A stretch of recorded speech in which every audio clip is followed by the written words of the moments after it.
previously during the investigation. York, the other me.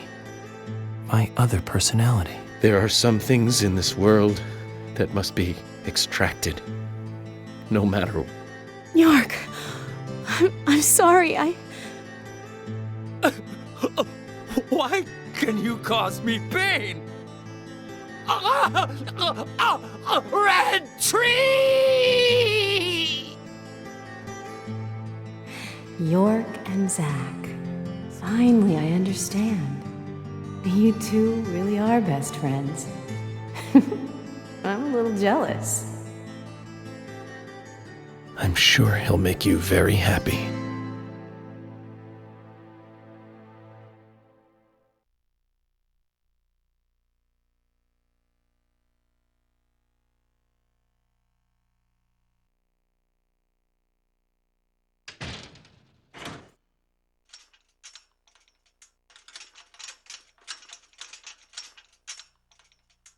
Are you leaving today? Maybe. Zach, that story I told you the other day, did you believe any of it? The fact of the matter is that I couldn't save Emily. So it really doesn't matter whether I believed you or not. I'm very sorry about her. There's something mysterious about that picture. There's a calming beauty to it, and yet it exudes sadness.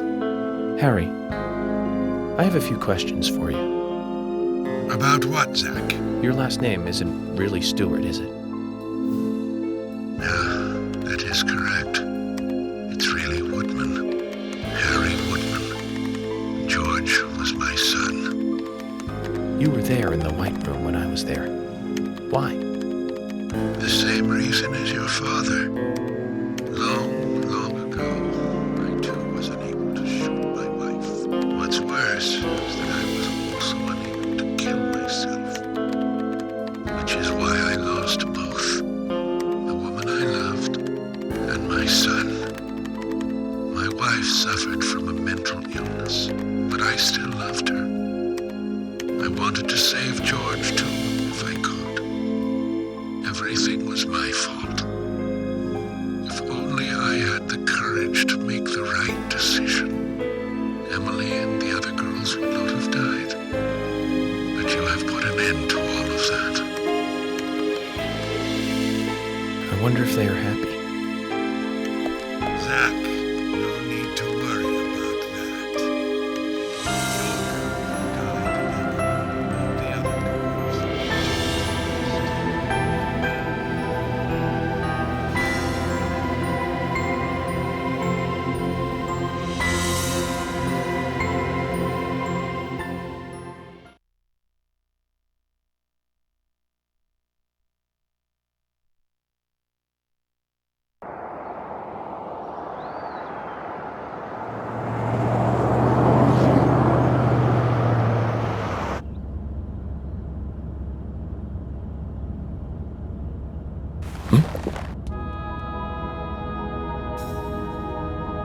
Hey, Michael. Mind stopping the car for a moment? Very well, Mr. Francis Zach Morgan.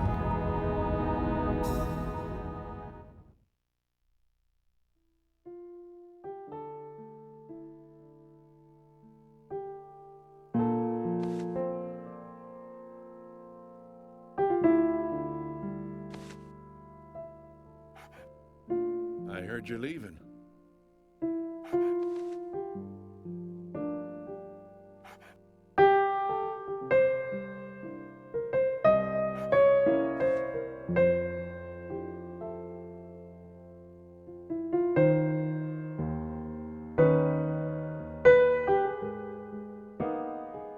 Uh-huh.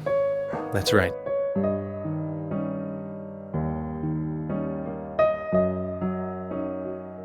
It's a shame about Emily, and the other girls too.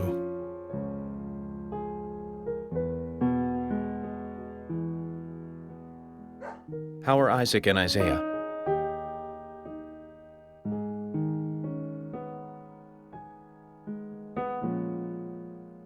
Oh, they're fine. They still don't think the girls are dead.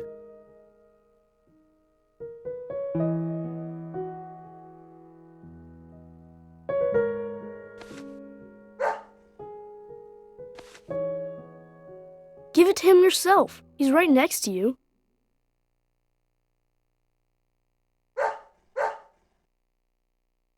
Oh, okay. I understand. We'll do it for you.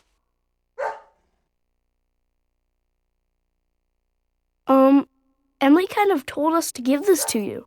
Emily said it's a present for Zach. Thank you. Where did you get this? Emily asked us to give it to you. See? She's over there. There's another Zach there, too. You're twins, just like us. Emily couldn't give it to you herself. She said she's too embarrassed. So, she asked us to hand it to you. Emily really likes you, Zach.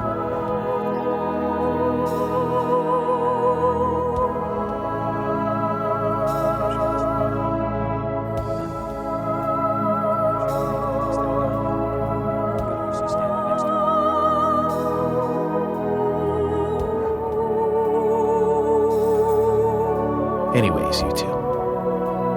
Be nice to the girls, okay? And they'll be nice to you. We don't like girls. Girls are boring.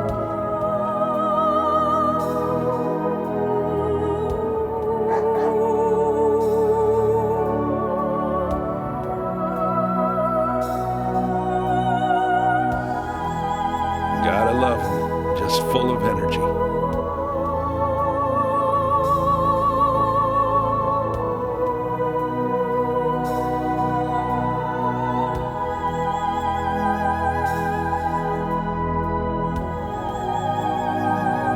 Emily, York.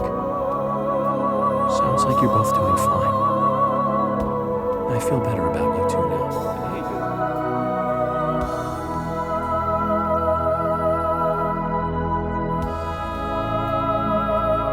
It was for them. He wanted Isaac and Isaiah to find her.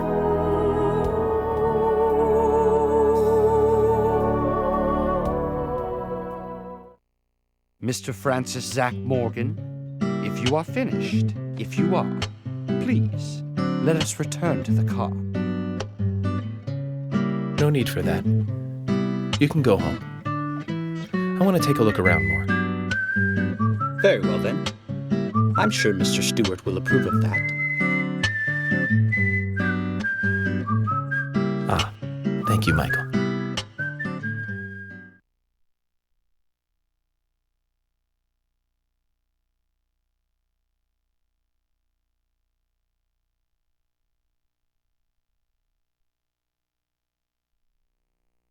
And welcome back, everyone, to the final episode of Let's Play Deadly Premonition.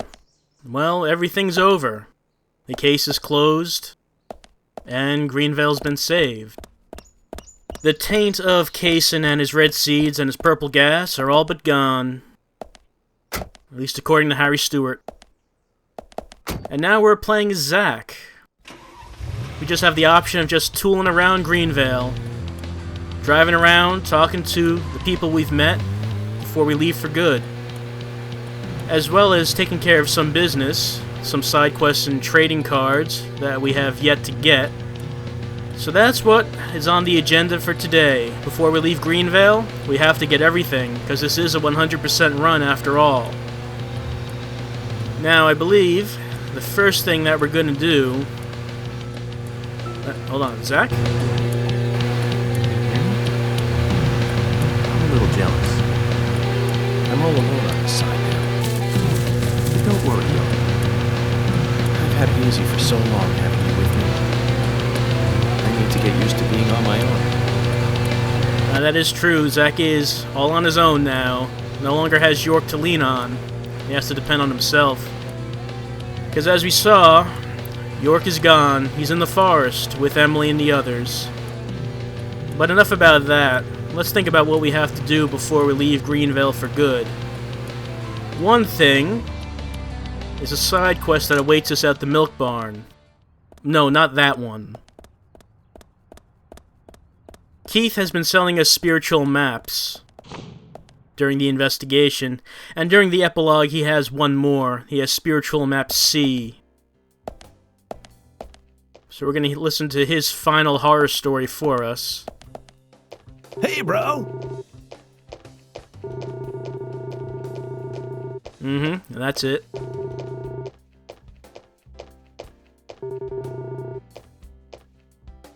Like the other spiritual maps, Spiritual Map C is pretty expensive. But we have plenty of money. Hey man, that map you just bought. It's the map to get to the Greenvale Central Substation. It's down by the Emerald River, owned by a company named Darius Incorporated. It's there to supply extra power through hydroelectricity. Cool, huh? But it hasn't been used since a certain incident. The name of the victim was Laura, the only daughter of the rich Bartons who lived down by the lake. One weekend morning, the man of the house, Alex, was awoken by the screams of his wife. When she calmed down, she told him that Laura was gone. Alex did his best to calm his hysterical wife and started looking for the girl. There were a lot of possibilities at this point as to what happened. But heading out to the garden, he came across something chilling. His daughter's beloved dog, soaking wet, with one of her shoes in his mouth. She drowned. Well, Alex headed for the bathroom next. I would have headed straight for the boathouse myself. Was he confused? Maybe just shaken? He washed his face, his hands, and then he called the police. So he was worried about something else. Oh yeah, FBI, you're hot.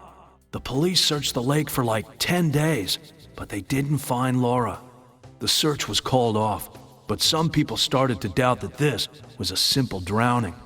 31 days after she vanished, Laura showed up in a most unexpected place. There was a massive power outage after a night of rain. Laura's body was the cause. Oh man, it makes me shudder to even think about it. When a worker from the electricity company opened up the water turbine, there she was, inside, mutilated. Having fallen into the lake, the turbine must have sucked her up. The blood vessels in her eyes had burst, and her nails were ripped off. Her hair was all caught in the turbine, too. It must have been a painful way to die, man. And during the autopsy, signs of abuse were found on her body. That's what the father was worried about. Of course, that led to the rumors that she took her own life. Lost in a maze of abuse by her parents, she chose to give up living. But in doing so, she brought the truth to light. Kinda creepy though, huh? Sad too. You better be careful, Mr. FBI, if you go down there by yourself. So one final spiritual map from Keith, and one final horror story. So this one is at the electrical substation, which there's never been anything there before. And we're gonna get there, let's just head over there right now. Yeah, like that. So there's gonna be a lot of editing in this video, because the epilogue, when I played through it, ended up being 4.5 hours. And I am not uploading all of that. So there's gonna be a lot of cuts like that. But anyway, here's Spiritual Map C. It's right next door to the Ingram's house, actually. So the first spiritual map, actually the first and second spiritual maps, was a series of rooms with shadows and crawling shadows. So what will the final spiritual map have? What kind of challenge will it give us?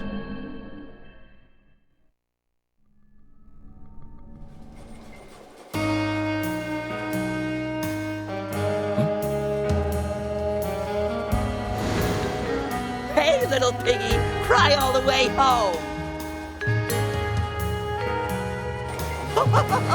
Yeah, Spiritual Map C is a boss rush. We'll be fighting all the bosses, well, as many as there have been. Starting with Thomas. And Thomas is actually quite a bit easier this time around, since we have the Magnum. The Magnum does make short work of him. You won't have it your way. I won't let you take him. I'll show you how serious I am. I'll turn you into hamburger meat. And by the way, just because Spiritual Map C exists, don't read into that as being part of the story. Thomas is living in the forest now with everyone else. He's not really here. It's just a bonus stage, so don't read anything into it. But after defeating Thomas, we end up in this little waiting room. Well, we don't need that, but well, we remember who the next boss was.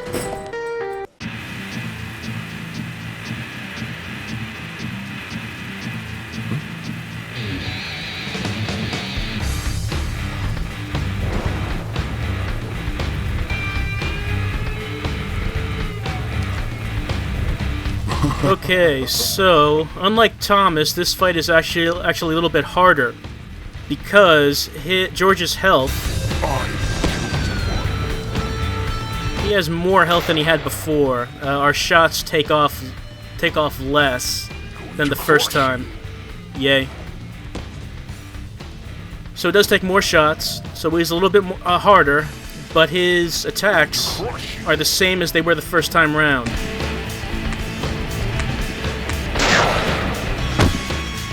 Yeah, the Magnum took off a lot more damage the first time round, but we've already seen this, so I'm just gonna fast forward ahead again. By the way, it turns out you can shoot him in the face as well. Someone in the thread said that, and it turns out to be true. The scar on his face is a weak point.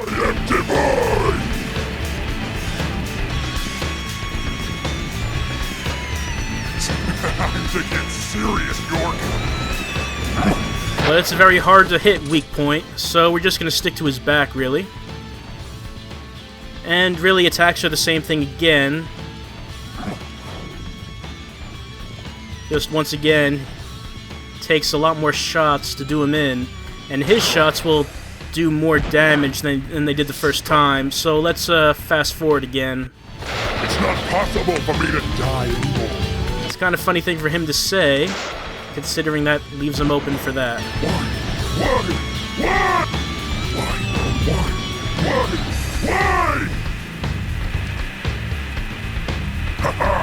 I am special. I am. So don't forget, shoot in the middle of the axe. I'm supposed to be divine. That takes us back to the waiting room, where we can recover and reload if we need to.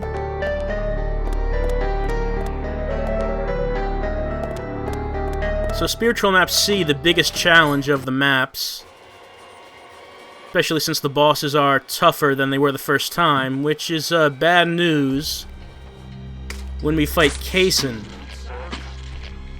Kaysen was pretty tough the first time round. I don't mean difficult, I mean it took a lot of shots to kill him. And now it takes even more. We'll see how little, yeah. You can see how the Magnum is not doing too much damage at all. So let's fast forward again, because this really took a lot of shots, and we don't want to see all that.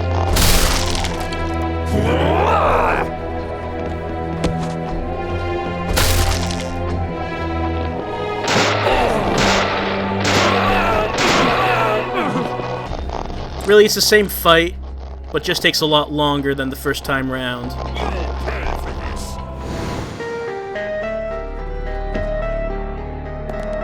The only boss fight here that's the same as it was the first time is the one coming up next.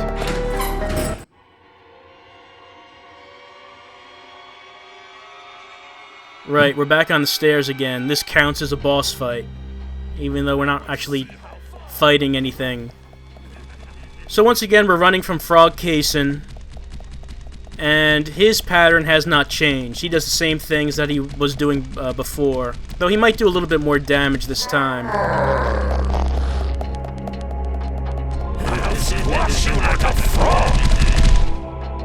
But still no big deal.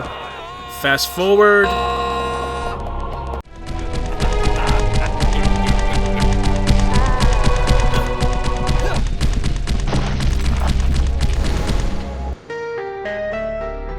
And then, of course, it's time for the final boss, Mega Kaysen. Once again, he's this... Oh, Thomas's Biscuit. You want to collect as many of those as you can when they become available, even though we never actually had to use them, but they're still good to have.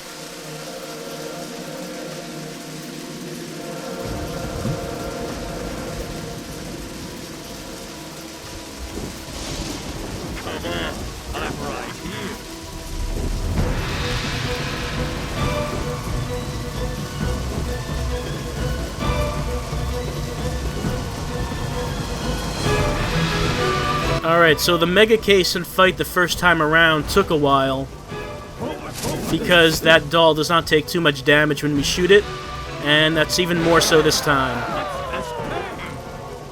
So you remember how this went the first time round, right? It's that, but longer.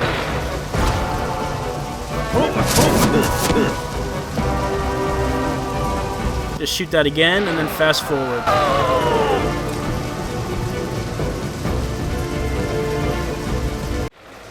But one thing to know about this fight is that he does a lot more damage. See, that took off half our health. So it's pretty easy to die in this fight, actually.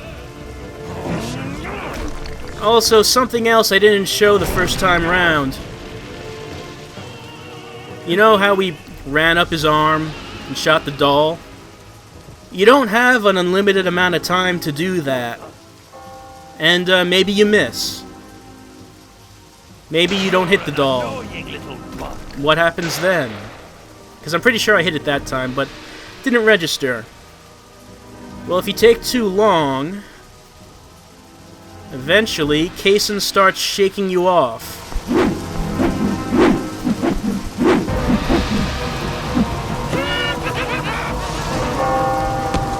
And we successfully jump off, but what happens then is Cason pulls the doll back out of his pocket. He starts rubbing it, and he gets his health back.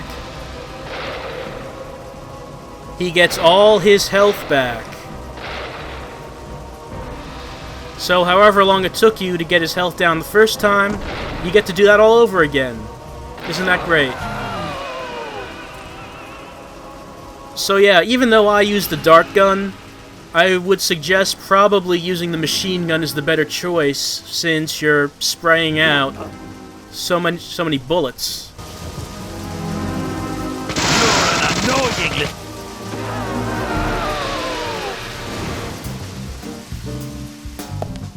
So, after defeating Mega Cason, what's our reward for completing Spiritual Map C? Well, it's right over here. We'll toolbox it then, but we definitely want to take this with us, because it's an infinite ammo RPG. Yes, a rocket launcher. Is that surprising that there's a rocket launcher in this game? Well, it's only playable, you can only get it during the epilogue. You could replay earlier chapters with it if you wanted.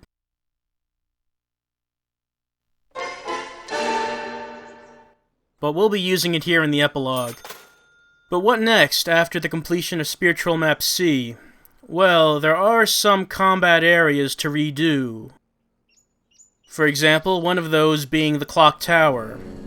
Remember, we were here with Emily to rescue Zach York. So now we're back with Zach. And like with the other combat areas, there is a trading card to get. But, unlike the previous combat areas, the ones that are only in the epilogue also have bonus endgame weapons, which we'll be collecting all of. But let's try out the rocket launcher. Okay, that missed. Now the rocket launcher is very dangerous. It's very powerful. It can kill just about anything in one hit. But it can kill you also if you're too close to the explosion. So you really do have to be careful with this thing. Right, kill 3 at once. So it's the most powerful weapon in the game, but it can easily kill you as well, so just be careful with it.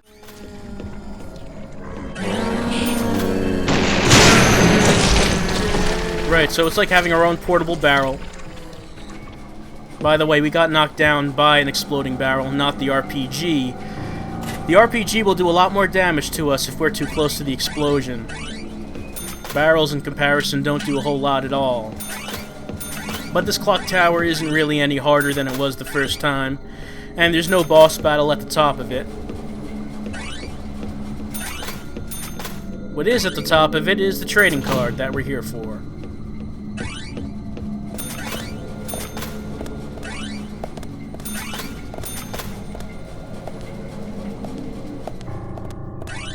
So, if you remember, the last combat area we redid was the art gallery.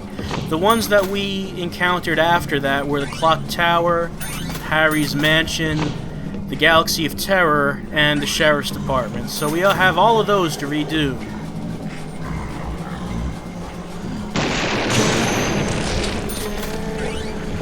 And each of them has its own special weapon.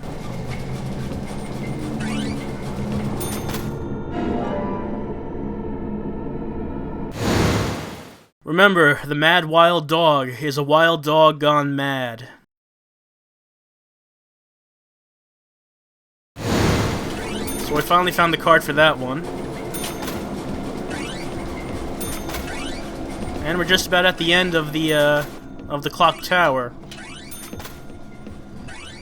Just we have to head up to the room where Yorkzak was being held captive by Thomas. Because there's a little present for us waiting there. Not gonna use the RPG in this stairwell because I'd almost be guaranteed to kill myself if I did.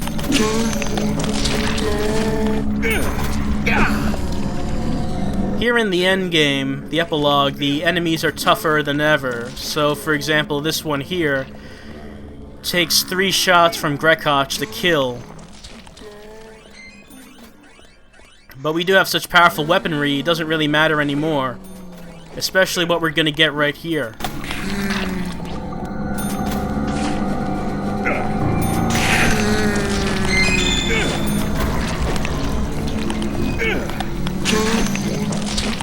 So in the chair, where York was tied up, is a new weapon. The grass cutter. It works very differently from any of the weapons we've had so far, and is really an excellent weapon. We'll be taking a look at that very shortly. So the next area to redo, I think, will be Harry's Mansion.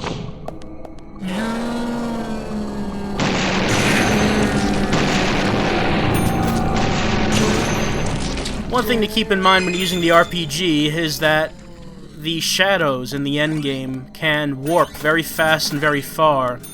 So it is possible to shoot a rocket right into a shadow that's warping into you, so you have to be careful about that. Hold on a moment, right after we break out of this, we're going to take a look at the grass cutter. Basically the way the grass cutter works is you hold it out in front of you, shadows walk into it and they die. It's basically how this works.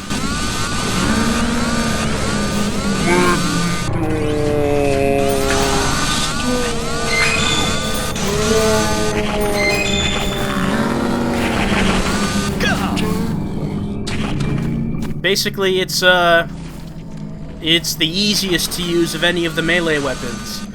There's no timing involved, really no positioning involved. You just stand in front of a shadow and watch it die. Pity we couldn't get that earlier in the game, because it really is very good. It's also very unique. No other weapon works the same way as the grass cutter. Here's the card for Harry's Mansion.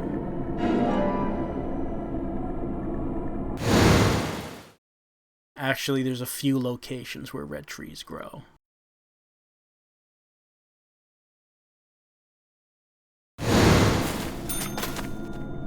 Another trading card gotten.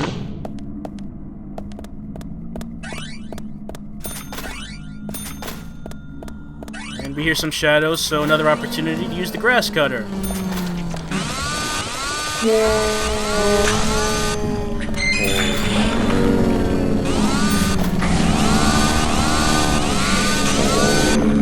Grass cutter's probably the safest of all the weapons in the game to use.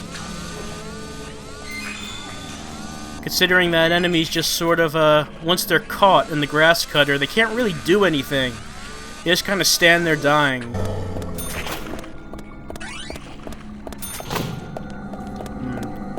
as we reach the end of Harry's mansion. Harry Stewart himself is not here to see us, but he has left us a weapon in his little hidey hole. Go down the stairs to his little information room.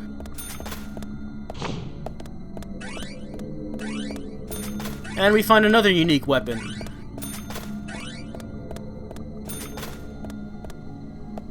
Chainsaw. We saw Keith try to hit us with this earlier. If he actually hit us with it, it would have just acted like a normal melee weapon. But when we use it, it is something kind of different. So let's say the next area to redo, let's say the Galaxy of Terror. Let's try out that chainsaw and see what that does.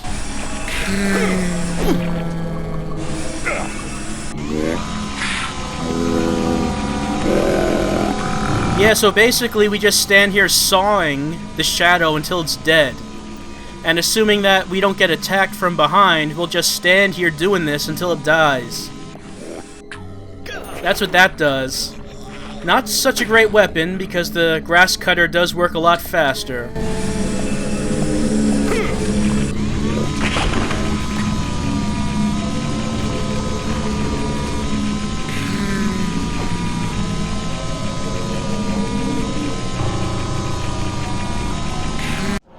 It does look pretty horrendous, doesn't it? You're just kind of standing there slowly chainsawing someone to death. Oh. Well, they're already dead, I guess. Well, here's the bathroom that we found Thomas's badge in. We could peek in again. The same stall, see what's there. And it's the trading card for this level.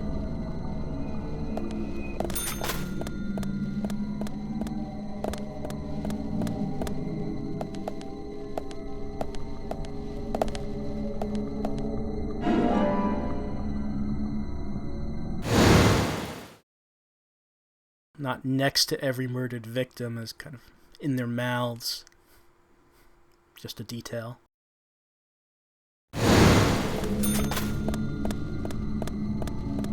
So yeah, I would suggest using the grass cutter instead of the chainsaw. It's much faster. Oh, Crawling Shadow. Curious to see how well the RPG does against this? Let's find out.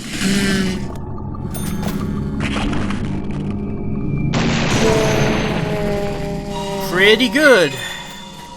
Pretty good. Remember when we were here the first time, I said that we'd be back with something that could destroy these much faster.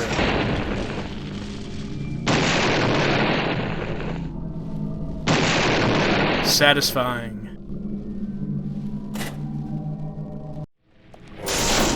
The grass cutter is pretty good at destroying inanimate objects. It just goes right through these dress forms as well as crates.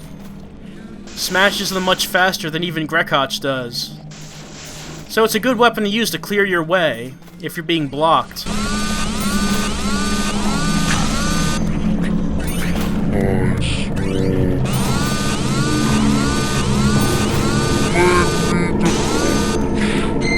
You know, I own a grass cutter and it really wouldn't do this, but alright, I'm not complaining.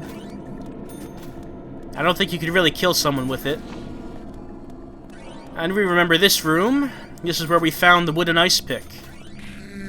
As well as the microphone that Carol sung her lovely song in.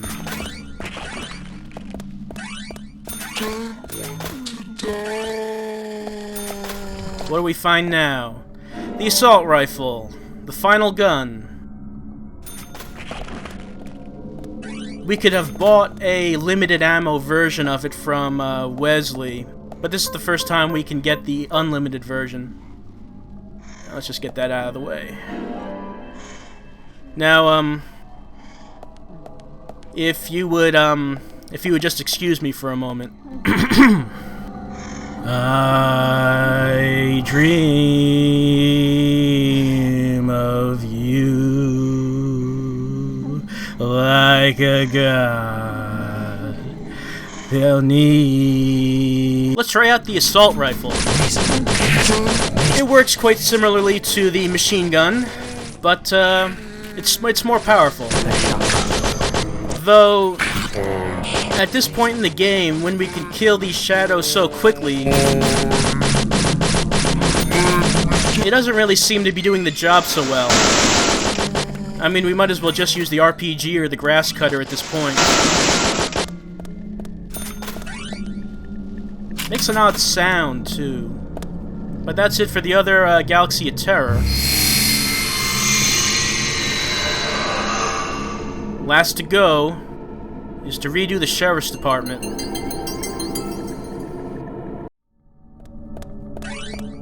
Let's try out that assault rifle again.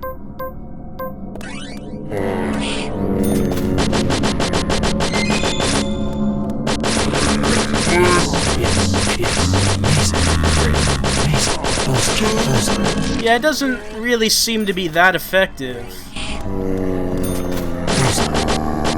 I mean, maybe in comparison to the normal guns, yeah. But if you're playing through the epilogue, you've probably gotten the RPG.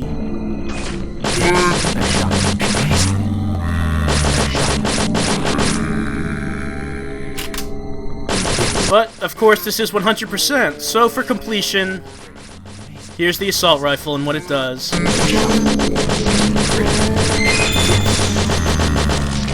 Alright, enough of that. Just felt like seeing what happens in the shooting gallery when you shoot back with rockets. Makes this part a lot easier.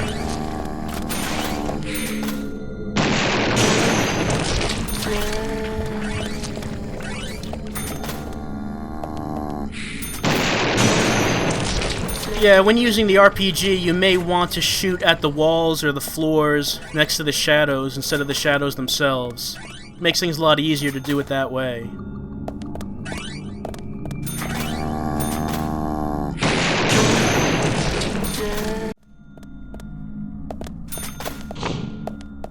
And so in the jail cell before the stairs, we have the trading card for the Sheriff's Department.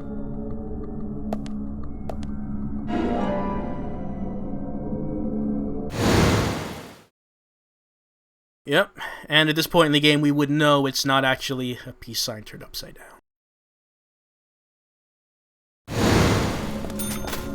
Alright, going through these cards. The stairwell hasn't changed much, they've just poured in a lot of Agent Honor. You may have noticed that redoing these combat areas in the epilogue, they really have a lot more Agent Honor than the redone areas before. I guess this is so if you didn't have enough money at the end of the game to buy certain things, they're making sure that you're able to get it. Maybe if you didn't have enough money to buy the Spiritual Map C, they just wanted to make sure that you would have enough Agent Honor to do anything you needed to do. I mean, just look how much of it is up here. And as well as all of this Agent Honor is the final special weapon. Actually, I shouldn't say the final special weapon, but the last one we can get from these combat areas. The axe. You know, if you want to take up Raincoat killing yourself, even though I don't think that's his exact axe, the axe works a lot like Grekach. There actually isn't much of a reason for us to have it, since we do have the guitar, though. I don't actually know why it's there. But we're done with the combat areas.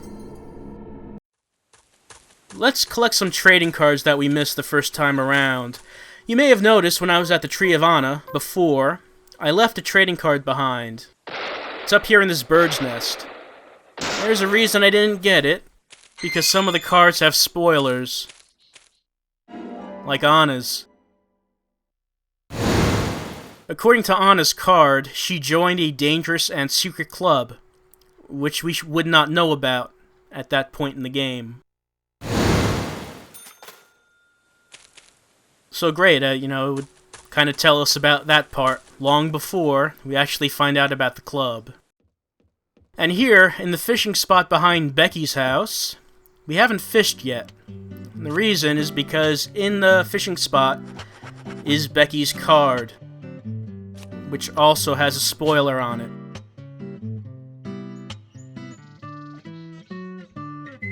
I don't think I've actually gotten to use the Legend Worm in the time I've been playing the game. In this run, anyway. Not like it really helps us now, because all we really want to get is trading cards.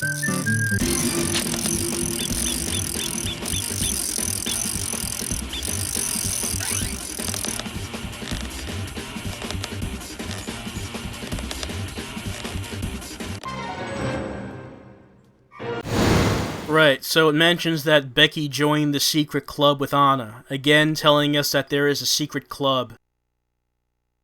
Don't know why it does that. So yeah, I've avoided getting certain cards because of that.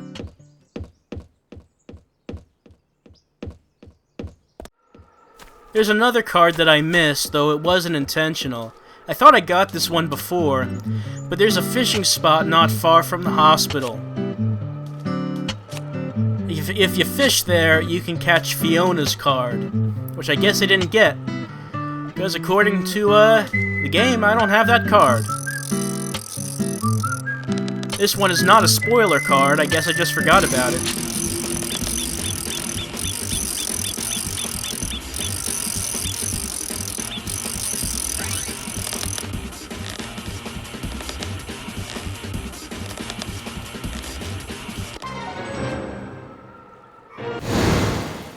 She doesn't even have a last name.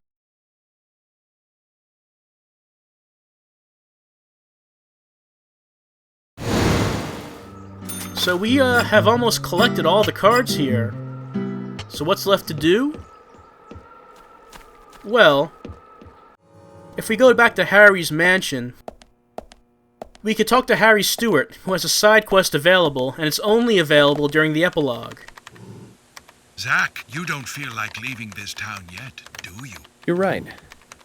Something's making me want to stay a bit longer. Well, since you gave me a visit, why don't we play a little game? A game? A simple game. You don't have to go anywhere. I'll ask you multiple choice questions about Greenvale, that's all. Would you like to give it a try? Sounds like fun. Then let me know when you want to get started. So if you remember how Fiona's side quest went earlier on in the game, she asked us multiple choice questions about medicine. Harry's is considerably easier, because he asks us questions about the game. And if, considering we've been doing a 100% run, we should be able to answer each of these. Then. These questions are about Greenvale. Are you ready? First question.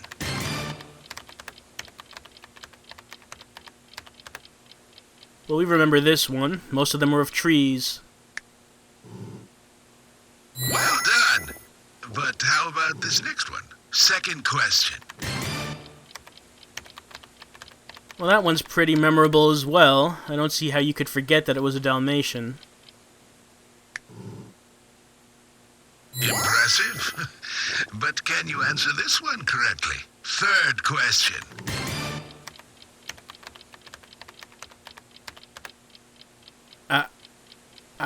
I don't know what you're talking about. Nothing is more important to Keith Ingram than his family. I'm just going to choose this first random word. Zach, you're simply astonishing. It's quite difficult to answer these consecutively. Perhaps it's just a sign that I put too much heart into my work. Perhaps. But you must control your feelings, your desire to stay. Oh, you're right. At this rate, I'll be here forever. Well then, I shall give you your prize. Here, take this.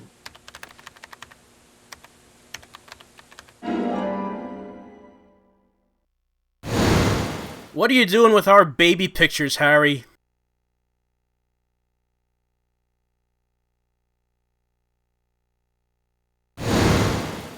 You can leave this town in our care now and follow your own path. Alright, so pretty simple. Now, Harry had an epilogue-only side quest, What about Michael? Yes?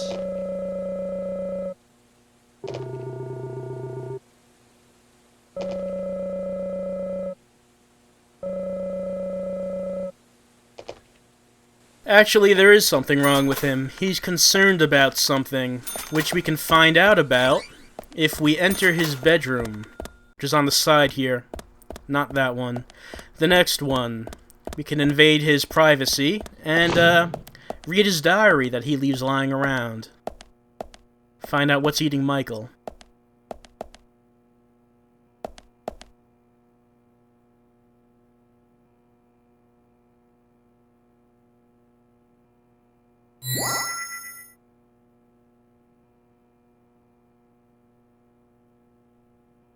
What's this? Day 2190. It's my 6th year working for Mr. Stewart. On this special day, I have noticed something terrible. I've lost a most precious object. Day 2192. I've looked everywhere, but I still cannot find it. I cannot discuss this with Mr. Stewart. What should I do? The precious bird carving that he gave me. Where did I put it? Day 2193. I have searched inside and outside. Even in the car. I've looked for it at night so Mr. Stewart wouldn't find out. But I cannot find it anywhere. Maybe I should just give up. So yes, even Michael has a side quest. He's lost something. And it just tells us flat out that it was when he was at the diner. We could have maybe tried to figure that out on our own. And there are some clues that can tell us that. I do believe that during the epilogue, Michael will go to the A&G diner by himself. And if you pay attention to that, then you may get the idea of where you have to look for the most precious object. But no, it just tells us where to go. So if we go to the A&G diner, we'll find this in one of the seats. And once we have Michael's most precious object, we have to return it to him during a certain time of the night when Michael is on his own away from Mr. Stewart. It's only about an hour and a half, I think, that he's away from him, starting at 9 o'clock at night. Yes? Mm-hmm. We don't have any bones to give him, so let's just give him the bird. Mr. Francis Zach Morgan, this is... I'm sorry, Michael. I just had to read your diary. How very impolite of you. I'm so shocked. I'll stop rhyming for now. Where did you find this? In the diner, Michael. You were only able to look for it at night, right? Diner, of course. It must have meant a lot to you. But why does it have no eyes? Mr. Francis Zach Morgan, Mr. Stewart gave me this carving the day he adopted me. It was an unfinished carving, made by Mr. Stewart himself. When he gave it to me, he said, "When you grow up to be a fine man, as a son I can be proud of, I'll give you the eye parts to this bird, and then you can finish the carving yourself." I'm far from receiving the eye parts if I'm losing the bird itself, and I'm far from being a son that Mr. Stewart can be proud of. Michael! Mr. Stewart! Let me give you these. These are the eyes for the bird. Have you forgotten my promise? What a fine son you turned out to be. But I... It's okay, Michael. Objects are not important. It's your heart that's important. That's what I wanted to teach you, and you've learned it well. I'm proud of you. Thanks to Zach and York, we can stop our act now. You and I need to be a team and steer this town in the right direction. Mr. Stewart. I had a feeling you would bring the carving back. Thank you. Amazing. He knew exactly what was going on all along. Mr. Francis Zach Morgan, you've been very kind to help me, and I appreciate it very much.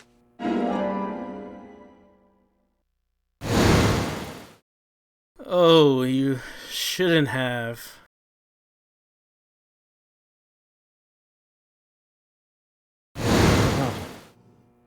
Look after your father, okay? Yeah, so we even found out a little bit about Michael, who's been kind of a mystery throughout this entire game. I also like that 180-degree turn Mr. Stewart did in his wheelchair. That was pretty good.